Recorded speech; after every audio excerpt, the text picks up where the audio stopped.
আল্লাহ সন্তুষ্ট হয়, বাবা মাকে অসন্তুষ্ট করলে আল্লাহ তাআলা অসন্তুষ্ট হয়ে যায়। এজন্য নবীজি বলেন, রিজার রব্বি ফি রিজাল ওয়ালিদাইন, যদি বাবা মাকে সন্তুষ্ট করতে পারো তাহলে মালিক রব্বুল আলামিন তোমার প্রতি সন্তুষ্ট হয়ে যাবে।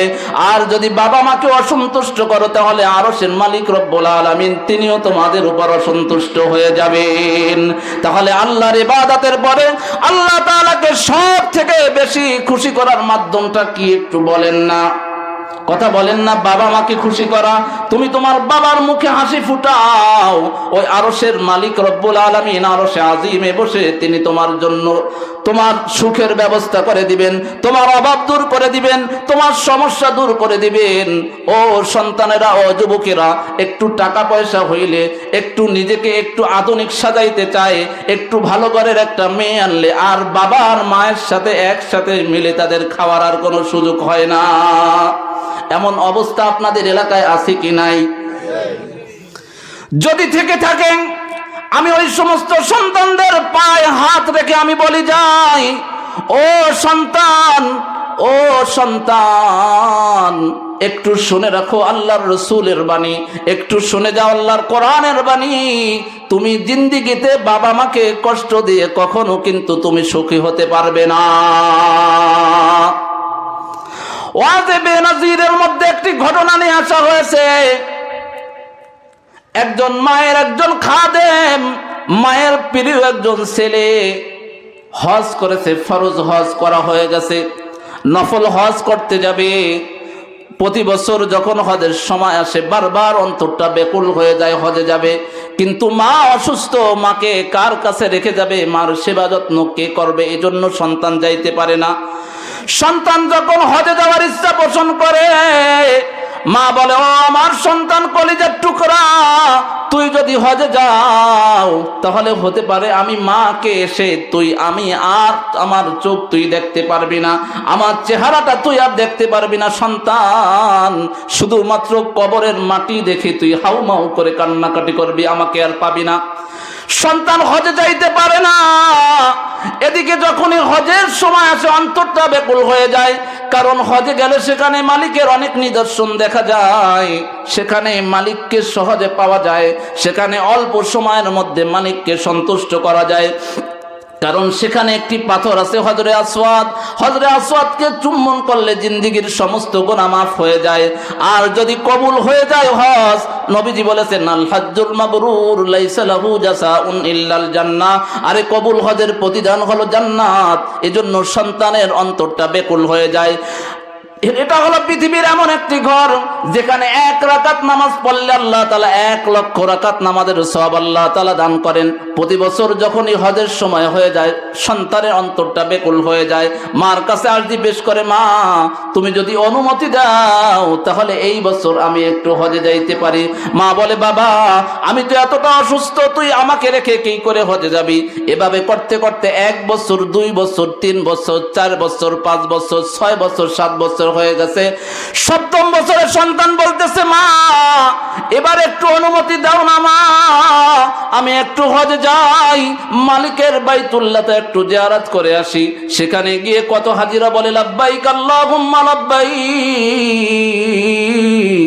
সেখানে কত হাজিরা পাথরে চুম্বন করে তার গুনাহ মাফ করে আসে, কত হাজিরা নবীজির রওজার পাশে গিয়ে সালাম পেশ করে, মা আল্লাহ তাআলা হয়তো তোমাকে হায়াত দিবেন, তোমার হায়াত লম্বা হবে, ও মা হয়তো হজ থেকে আবার ফিরে এসে তোমাকে পাবো, মা তুমি আমাকে একটু হজে যাওয়ার অনুমতি দাও।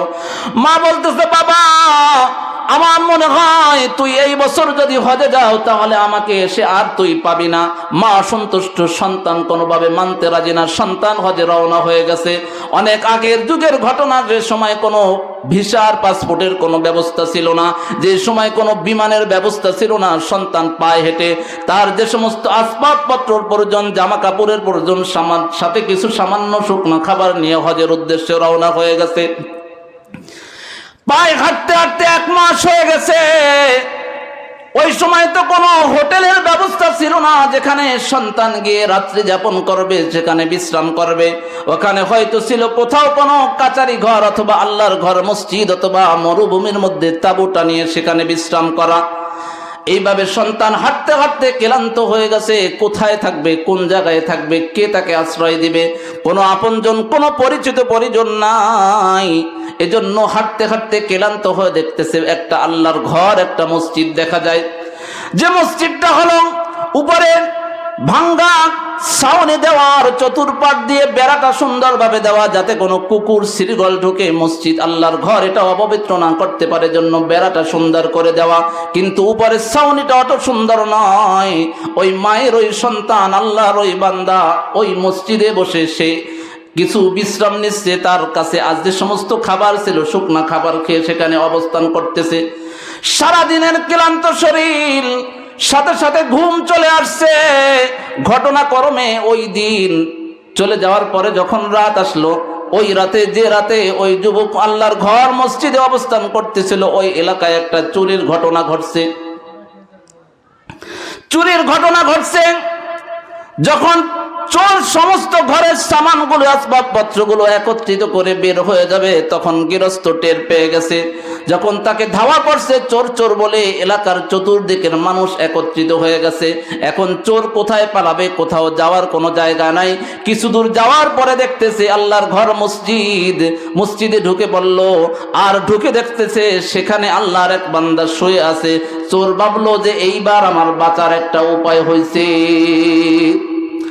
চোর তার গাট্টিটা, তার টোপলাগুলো ওই ঘুমান্ত ব্যক্তির পাশে রেখে চোর অপর পাশ থেকে অলটপকে চলে গেছে। চোর, কেউ বলতেছে চোরকে মসজিদের দিকে যাইতে দেখছি। দৌড়াতে দৌড়াতে মসজিদের দিকে যাওয়া হলো। মসজিদে গিয়ে দেখতেছে এক লোক ঘুমিয়ে আছে, তার পাশে ওই সমস্ত টোপলাগুলি আছে।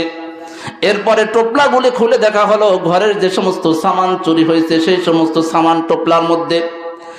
এখন বলেন তো, যদি একজন আপনাদের এলাকায় চোর ধরা পড়ে তাহলে কি করবেন আপনারা? কথা বলেন না। গণপিটনি দিবে কি দিবে না? গণপিটনি দেবে। একজন মুরব্বী বলতেছে, ও বাবারা থাম, এ যদি গণপিটনিতে মারা যায় তাহলে এলাকার সমস্ত মানুষ মিলে আমরা আসামি হয়ে যাব। সুতরাং একে গণপিটনি দেওয়া যাবে না। সকালবেলা যখন সকাল হবে, সূর্য উঠবে, যখন কাজীর আদালত বসবে, তখন কাজীর কাছে নিয়ে এর বিচার দিতে হবে। কাজীর কাছে নিয়ে যাওয়া হলো। তার হাতে নাতে যেহেতু সমস্ত চুরি হওয়া সমস্ত আসবাবপত্র তার কাছে পাওয়া গেছে, এখন তো বলেন আর কোনো সাক্ষীর দরকার আছে নাকি? সে যতই বলে আমি চোর না, তত মানুষ তার প্রতি আরো বেশি ক্ষিপ্ত হয়। কোনোভাবে কাজীও মানতে রাজি নয়, এলাকার মানুষও কোনোভাবে এই কথা মানতে রাজি নয়। তোমার কাছে চুরির মাল পাওয়া গেছে, তাহলে বলো কে চুরি করেছে। আবার তুমি এখন সাধু সাজো, চুরি করে আল্লাহর ঘর মসজিদে থাকো, চুরিকৃত মাল আল্লাহর ঘর মসজিদে নিয়ে যাও, আবার বলো আমি চুরি করি নাই। আরে তোর মতো বেঈমান তো কাউকে দেখি নাই যে আল্লাহর ঘরে চুরিকৃত মাল নিয়ে জমা করে রাখে। কাজী বিচার করে দিল, সে যেহেতু চোর প্রমাণিত হয়েছে, এজন্য তার হাত কাটতে হবে। আর চোরকৃত মাল আল্লাহর ঘর মসজিদে এনে রাখার কারণে, মসজিদকে অসম্মানিত করার কারণে ওই ব্যক্তির সাজা হলো এলাকার মধ্যে জুতার মালা গলায় দিয়ে তাকে ঘোরানো হবে। আর এলাকায় ঘোষণা করা হবে, মাইকিং করা হবে, এই ব্যক্তির সাজা হলো, এই ব্যক্তির শাস্তির জন্য যে চুরি করে আল্লাহর ঘর মসজিদে এনে চুরিকৃত মাল রাখছে। জন্য